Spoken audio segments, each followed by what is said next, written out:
આજે આપણે શીખીશું વોટ ઇઝ ધીસ, આ શું છે. Lesson number 6.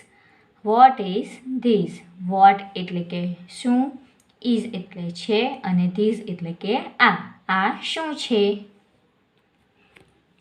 કોઈ વસ્તુ, પક્ષી કે પ્રાણી વિશે જાણવા માટે વોટ એટલે કે શું વડે પ્રશ્ન પૂછાય છે.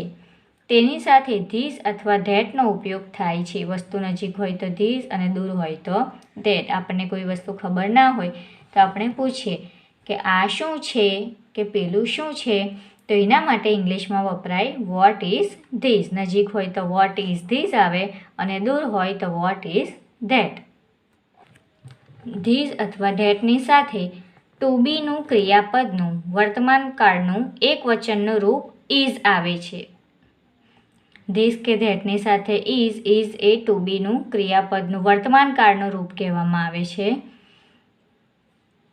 દાખલા તરીકે વસ્તુ નજીક હોય તો આપણે એવું કહીએ છીએ કે this is A kite.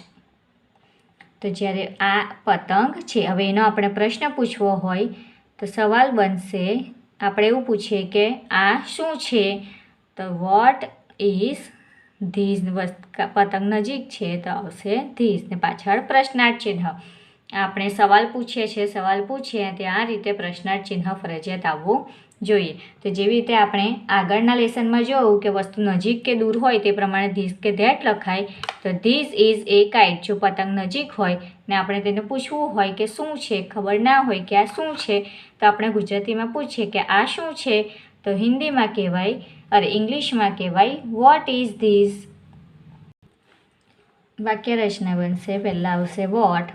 Vote એટલે શું, વત્તા ઇઝ એ ક્રિયાપદનું વર્તમાન કાળનું રૂપ છે એટલે કહેવાય તે છે, વત્તા ધીસ અથવા ધેટ. વસ્તુ નજીક હોય તે પ્રમાણે ધીસ અથવા ધેટ વપરાય. ધીસ એટલે કે આ અને ધેટ એટલે પેલું. વોટ ઇઝ ધીસ કે ધેટ. આ શું છે કે પેલું શું છે, તો એના પરથી જવાબ આવે.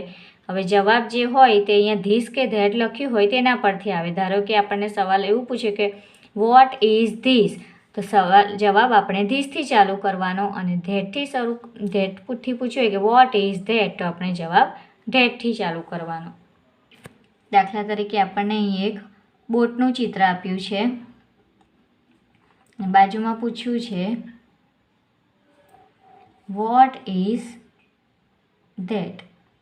બાજુમાં પ્રશ્નાર્થ ચિહ્ન આપ્યું છે. તો વોટ ઇઝ ધેટ એટલે કે ધેટ એટલે કે પેલું શું છે, તો અહીં છે હોડીનું ચિત્ર. તો અહીં સવાલ ધેટથી પૂછ્યો છે તો જવાબ આવશે ધેટ.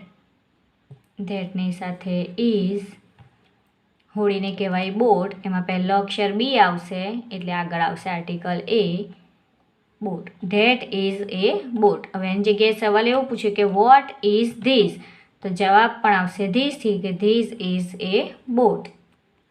હવે આપણે ચોપડીમાં જોઈએ. Lesson number 6. What is this. આ શું છે.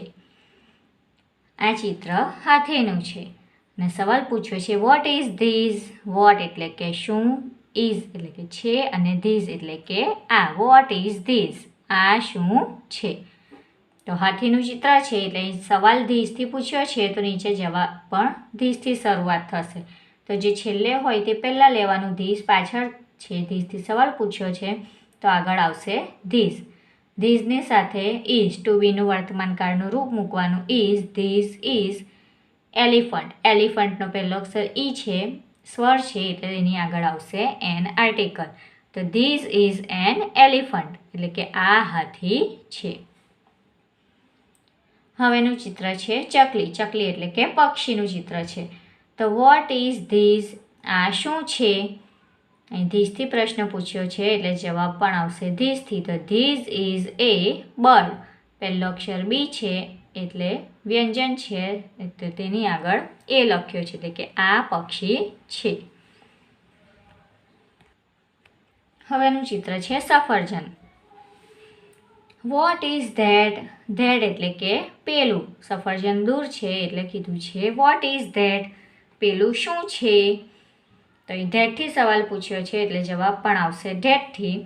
ધેટ ઇઝ, અહીંયા ઇઝ છે એટલે લખ્યું is, that is an Apple. પહેલો અક્ષર એ છે, એ સ્વર છે એટલે તેની આગળ આવશે an. That is an apple એટલે કે પેલું સફરજન છે. ધેટ એટલે કે પેલું, એપલ એટલે સફરજન, પેલું સફરજન છે. હવે છે વાંદરો. What is that?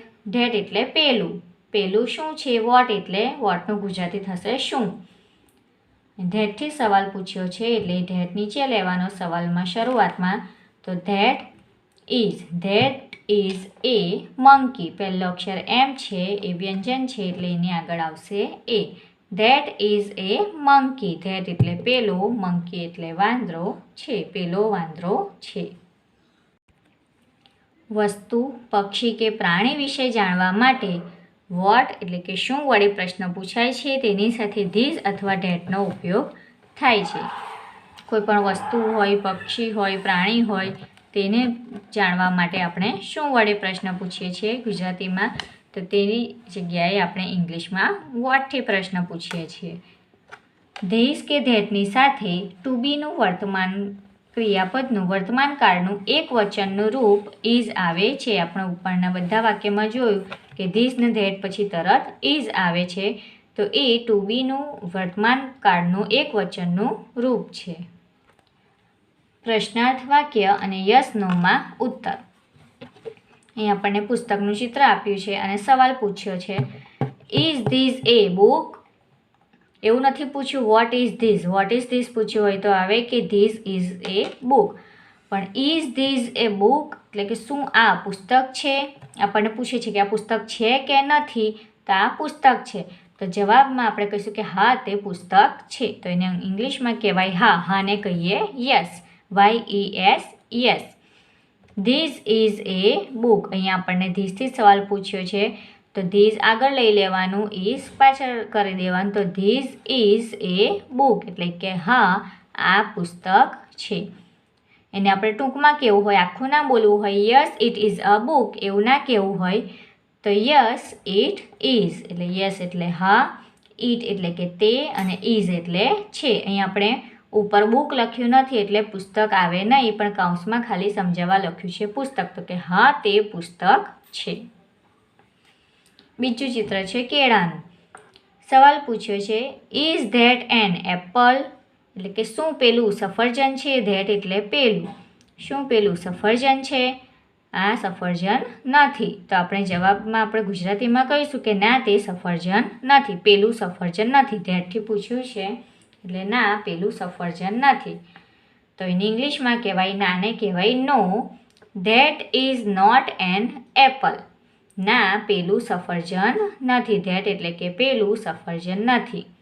અને ટૂંકમાં કહીએ તો નો ઇટ ઇઝ નોટ એટલે કે ના તે નથી. સફરજન અહીંયા એપલ આપ્યું નથી એટલે સફરજન કૌંસમાં લખ્યું છે, ના તે નથી.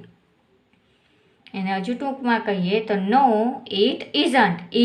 ઇટ ઇઝ નોટને ભેગું કર્યું તો ઇઝન્ટ વંચાય. નો ઇટ ઇઝન્ટ એટલે કે ના તે નથી. આનું ટૂંકું રૂપ આ છે, નો ઇટ ઇઝન્ટ એટલે કે ના તે નથી. પ્રશ્નાર્થ વાક્ય અને યસ નોમાં ઉત્તર જે આપણે ચોપડીમાં જોયા તેના બીજા આપણે ઉદાહરણ જોઈએ.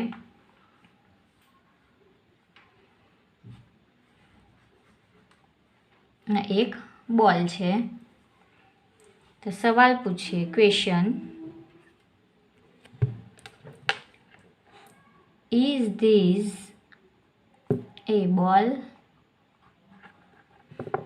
તો ઇઝ એટલે કે શું, ધીઝ એટલે આ બોલ છે. તો હવે એનો આપણે આન્સર આપીશું, આ બોલ છે તો કે હા છે. હા કહીએ તેને કહેવાય યસ. અહીં સવાલ ધીઝથી પૂછ્યો છે એટલે આવશે ધીઝ. ધીઝ આગળ લઈશું, ઇઝ પાછળ કરી દઈશું, યસ ધીઝ ઇઝ એ બોલ એટલે કે આ બોલ છે. હા યસ એટલે હા આ બોલ છે. એને ટૂંકમાં કહેવું હોય તો યસ ઇટ ઇઝ એટલે કે હા તે છે અથવા તો તે બોલ છે. ઇઝ ધીઝ અ બોલ, શું આ બોલ છે? સવાલ પૂછ્યો છે ને આ બોલ છે એટલે આપણે કહીશું હા તે બોલ છે, અથવા તો હા આ બોલ છે. તો હા માટે કહેવાય યસ ધીઝ ઇઝ. આ ઇઝ ધીઝનું થઈ જશે ધીઝ ઇઝ, ઊંધું કરી દેવાનું. ધીઝ ઇઝ એ બોલ એટલે કે હા આ બોલ છે. યસ ઇટ ઇઝ, અને ટૂંકમાં કેવું હોય યસ ધીઝ ઇઝ એ બોલ, આખું ના કેવું હોય તો યસ ઇટ ઇઝ એટલે કે હા તે છે. હવે આપણે તે જ બોલનું ઉદાહરણ લઈએ બીજી રીતે. તો એનો સવાલ પૂછાય ઇઝ ધેટ એ બેટ, શું પેલું બેટ છે? ઇઝ એટલે કે શું, ધેટ એટલે પેલું, બેટ છે, પાછળ પ્રશ્નાર્થ ચિહ્ન આવશે. સવાલ પૂછેલો છે એટલે પ્રશ્નાર્થ ચિહ્ન ફરજિયાત કરવો પડે. હવે આ બેટ નથી બોલ છે, તો જવાબ આવશે ના તે બોલ પેલો બોલ નથી. તો નાની જગ્યાએ આવશે નો, પછી ઇઝ ધેટનું થશે ધેટ ઇઝ નોટ એ બેટ. પહેલાં કહેવાનું કે ના તે બેટ નથી, નો એટલે ના, ધેટ એટલે પેલું, બેટ નથી. હવે એને ટૂંકમાં કહીએ તો નો ઇટ ઇઝ નોટ. ના તે નથી, તે બેટ નથી. આપણે ઉપર કીધું કે નો ધેટ ઇઝ નોટ અ બેટ એટલે કે ના પેલું બેટ નથી.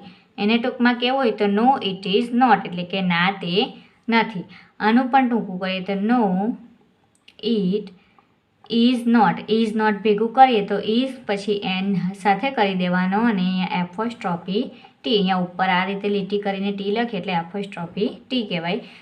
નો ઇટ ઇઝન્ટ, ઇઝ નોટનું થયું ઇઝન્ટ, વચ્ચેથી ઓ કાઢી નાખ્યો. તો આ બંનેનું ગુજરાતી થશે ના તે નથી એટલે કે તે બેટ નથી.